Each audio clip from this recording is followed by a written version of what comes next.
Diretso po ako na-assign po ako sa isang PR na taga-media na si Bernard Peralta. Doon ko po nakita yung mga nabibigyan po ng mga paper bag na mga angkor na mga taga-media. Kagaya po ni Arnold Clavio.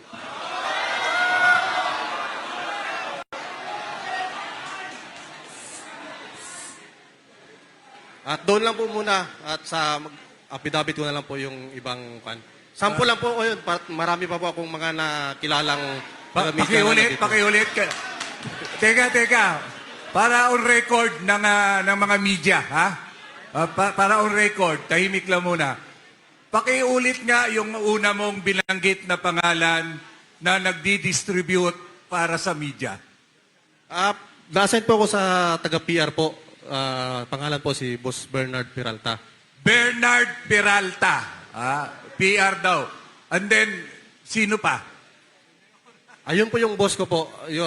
Yung mga nabibigyan po, yung mga taga-media. Hindi, yung anchor na binanggit mo.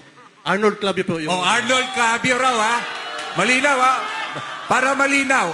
Arnold Clavio.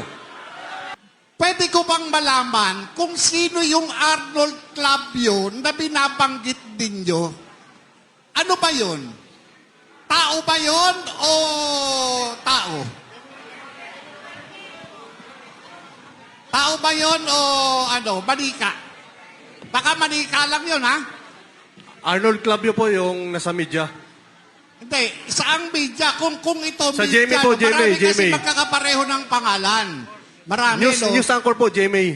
GMA. Yes po. Ano siya sa GMA? Kung alam mo ha, ano siya sa GMA? Anchor po. Anchor. Ibig sabihin, kung Anchor, may programa. Yes po. Ano yung alam mong programa na pinag-aangkoran niya? GMA News po, tsaka pangalan niya po Igan. Kasi kilala ko po siya. Matagal ko po na siya nakikita sa TV. Okay. Ayon sa'yo, ano ba ito? Ano ba yung kaugnayan nitong si Arnold Clavio? Bakit nabanggit mo kanina? Pwede mo bang pakiulit sa akin? Siya po yung mga laging kamiting ni Boss Bernard. Ano naman ang kaugnayan nung pinag-uusapan natin ngayon? Kung lagi lang siyang kamiting, ano meron?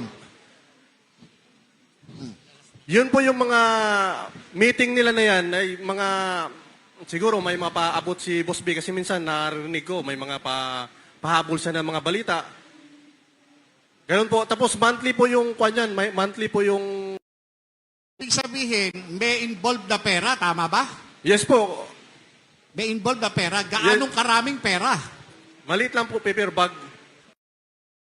Paper bag. Yes Yung po. paper bag, gaanong karami ang laman? Ang nagbibilang po niya is yung kapatid ni Bernard Peralta na si Ariel Peralta. Ako po yung driver niyan kasi maaga pa po. Ang maaga po yung meeting lang palagi. Mga 7 or 6, ganon.